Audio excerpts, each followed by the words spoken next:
Bonjour! Alors aujourd'hui on va parler d'un thème qui est très général. On va parler de l'eau.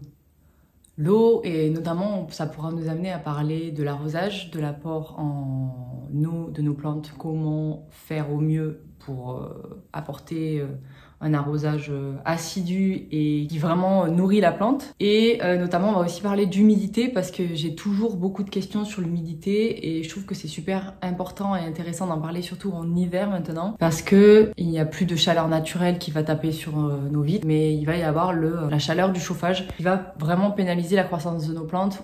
Pour ceux qui ne le savaient pas, bon je pense que si vous êtes ici c'est que vous avez probablement déjà des plantes et si vous en avez pas, je vais vous expliquer un petit peu comment ça fonctionne. L'eau comme la lumière, ça fait partie des besoins obligatoires de la plante pour qu'elle puisse grandir. D'ailleurs, arroser, ça a pour but plusieurs objectifs. C'est à apporter le bon quota d'eau à la plante pour qu'elle puisse grandir et notamment éviter les excès ou les manques d'eau pour éviter les parasites. La meilleure chose que je pourrais vous conseiller pour éviter de faire des erreurs au niveau de l'arrosage, c'est l'observation. L'observation, c'est la chose la plus importante quand on a des plantes parce que si on ne regarde pas et si on ne va pas voir au plus proche et même parfois il faut toucher, si vous noyez la plante, c'est compliqué de la faire revenir parmi nous, entre guillemets, ou alors de la sauver. Alors que s'il y a un petit manque, petit, je parle bien sûr, ce sera plus facile à rattraper. Ce qu'il faut savoir également, c'est que chaque variété de plante a ses propres besoins. C'est-à-dire que tu vas avoir plantes et des familles de plantes qui vont mieux supporter les excès d'eau et d'autres qui vont vraiment pourrir beaucoup plus rapidement que d'autres si jamais tu arroses trop. Il faut aussi prendre en compte la période. Là, on est en hiver et effectivement, il y a pas mal de plantes qui vont se mettre en repos végétatif et c'est là où il faut drastiquement réduire l'arrosage pour éviter de faire des bêtises. Et en plus de la temporalité dans l'année en fonction des saisons, il y a aussi la situation.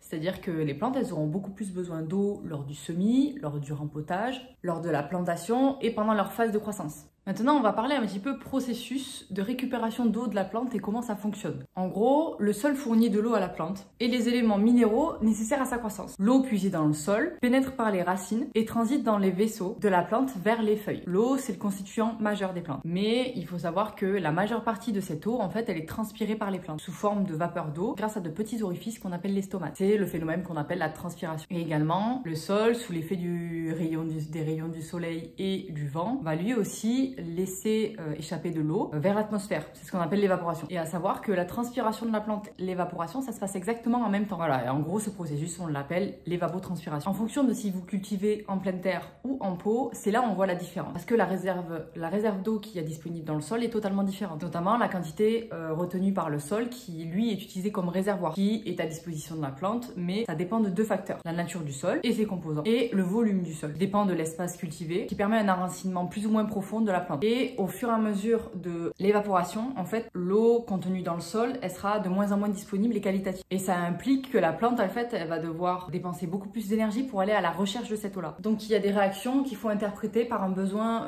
particulier de la plante. Donc, c'est super important d'observer la plante pour un peu comprendre son comportement. Par exemple, une plante qui flétrit, c'est une plante qui a un problème de récupération d'eau. Pas une plante qui a soif, mais c'est une plante qui s'est mise en mode économie d'eau pour éviter d'en manquer et justement de mourir. Elle lutte en gros contre sa propre déshydratation. Le but, c'est qu'elle aille récupérer d'elle-même ses besoins dans la terre directement, sans pour autant devoir être en attente et devoir réagir parce que en fait l'eau n'est pas disponible dans son environnement et qu'au niveau du sol ça va pas bien se passer. L'avantage pour ça, c'est qu'il y a plein de petits objets qui ont été mis en place, notamment les Oya. Je sais pas si vous connaissez ça, il en existe de plein de sortes maintenant, de plein de marques différentes. Et le Oya, c'est un système de réservoir d'eau qui, par la porosité de la faïence en fait, va humidifier la terre, du moins va la garder fraîche, et ça permet à la plante que si elle a besoin d'eau, en fait elle va aller la récupérer toute seule. Par contre, à savoir que les racines, elles ont vraiment tendance à aller vers la zone de froid et d'eau, enfin de fraîcheur. Donc, il ne faut pas hésiter à les déplacer aussi. Voilà, je vous montre un Oya, comment ça fonctionne. C'est un gros réservoir d'eau comme ça, dans lequel vous avez un petit chapeau comme ça. Parce que si vous n'avez pas de petit chapeau, l'eau, elle peut directement s'évaporer. Hop, je pose le petit chapeau ici. Et en fait, je le sors. Bon, là, je viens de le planter. Donc, comme vous voyez, la zone, elle est assez douce et vers le bas. Et ici, voilà, vous avez la différence des deux couches. Celle-ci, elle n'est pas poreuse. Et là, hop, dès ce niveau-là, c'est-à-dire que la plante, elle pourra directement aller récupérer l'eau si elle est disponible dans l'Oya. Là, en l'occurrence, bon, là, je viens d'arroser la plante. Mais il faut également que régulièrement j'aille remplir mes Hoya pour si la plante elle a des besoins en eau mais qui ne sont pas disponibles au niveau du sol, ben, elle pourra se servir en fait dans son petit abreuvoir personnel. Hop, je le replace, j'appuie un petit peu et puis on va aller prendre un arrosoir pour le remplir. On devrait voir un petit peu plus. Voilà, le Hoya il est là. Donc en gros, je mets pas forcément d'eau à une température spécifique. Hein. Je mets de l'eau à température ambiante et je remplis le Hoya au maximum jusqu'à ce que je ne sais plus mettre d'eau en fait.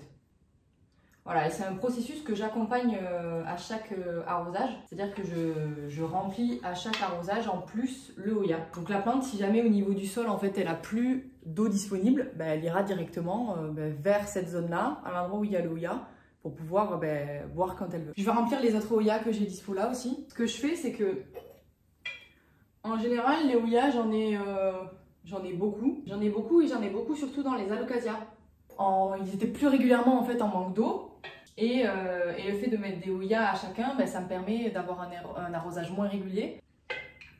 À noter néanmoins, c'est que le Hoya ne remplace pas un arrosage. En hiver, éventuellement, ça pourrait être intéressant de faire ça, c'est-à-dire de ne plus vraiment arroser, d'arroser moins en tout cas, mais de remplir que les Hoya. C'est ce que je fais beaucoup pour les Alocasia parce que j'ai toujours peur d'arroser trop. Mais en été, pardon, c'est vraiment un complément. Et c'est un complément qui est nécessaire. Donc ça, c'était pour l'arrosage. Je vous propose qu'on passe maintenant... J'ai l'impression d'être vraiment Jamie. Je vous propose qu'on parle d'humidification. On a un petit humidificateur ici. Mais je sais que mon appartement, il est sujet à des nuisibles. Et qui dit nuisible dit catastrophe au niveau de la collection. Donc, ce que j'ai tendance à faire, c'est plutôt prévoir l'évasion, entre guillemets, d'araignées rouges ou de thrips. Et du coup, de mettre beaucoup plus d'humidité à disposition dans la pièce via des humidificateurs. Donc, j'ai fait un article sur mon blog que je pourrais vous partager en description parce que j'ai fait des comparatifs des 3 humidificateurs que j'ai. J'en ai un ici, un dans ma chambre et un tout petit à côté de mes plantes là-bas. Et en gros, ils n'ont pas les mêmes façons de fonctionner, mais le résumé, c'est le même. Du coup, ces plantes-là qui sont plutôt sujettes à avoir des maladies rapidement, je les ai rapprochées de mon humidificateur. Ensuite, on peut parler du chauffage. Le chauffage, en général, de toute façon, ça monte vers le haut et ça crée de la chaleur. Mais le chauffage, en général, il faut vraiment éviter d'y mettre des plantes. Donc moi, ce que j'ai fait, c'est que j'ai mis des petites plantes sous cloche. Celle-ci est proche, mais pour autant, c'est une plante qui n'a pas forcément des gros besoins en humidité, donc ça devrait le faire. Et après, on a la suite de mes plantes, c'est Alocasia, Philodendron, mais là on s'éloigne plus ou moins. Et après ici, pour compenser si jamais il y a trop de chaleur, j'ai un autre petit humidificateur ici. Et voilà, c'est l'organisation que moi j'ai choisie, c'est-à-dire que vraiment proche du chauffage, j'ai pas de plantes du tout. D'ailleurs, éventuellement, j'en avais. Désolée pour ce qui se passe ici, mais ça s'appelle un dégât des eaux.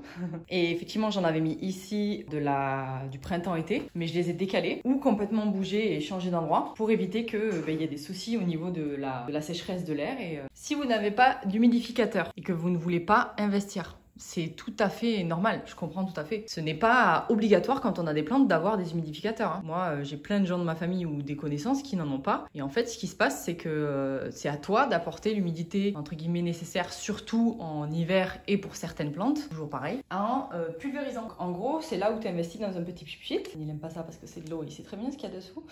Et que tu pulvérises à la mano, en fait. L'inconvénient de cette petite stratégie-là, c'est que c'est très proche et puis ça dure pas en fait, parce que ça sèche. Parce qu'à savoir aussi, parce qu'il y a toujours un côté positif et un côté négatif à avoir ce genre de truc, c'est que certaines plantes, même toutes je pense, elles peuvent avoir des attaques fongiques au niveau du feuillage. C'est-à-dire que c'est des champignons qui se développent suite à un trop plein d'humidité au niveau des feuilles. Pour éviter cela, moi je vous conseille de pulvériser le matin. Comme ça, la plante et la feuille surtout, elle a le temps de sécher. Parce que si vous le faites le soir et qu'il fait froid chez vous, par exemple le chauffage s'arrête, en fait ça va probablement stagner. Et qui dit fraîcheur et humidité stagnante dit potentiel champignon, quoi. J'espère qu'on a parlé de tout. On a parlé d'humidité, on a parlé d'arrosage et je pense que dans un autre vlog, on parlera des pots et de comment on organise sa collection en fonction de la matière du pot qu'on a. Mais ça, ce sera un autre sujet. En tout cas, si jamais vous avez d'autres questions encore sur l'arrosage et l'eau en général concernant les plantes, je ne peux que vous inviter à les poser en commentaire. Et peut-être que suivant les articles que j'ai disponibles sur mon vlog que j'ai déjà fait en amont, je vous les partagerai. Et puis voilà. Encore merci d'avoir regardé ce vlog aujourd'hui et puis je vous dis à demain. Salut!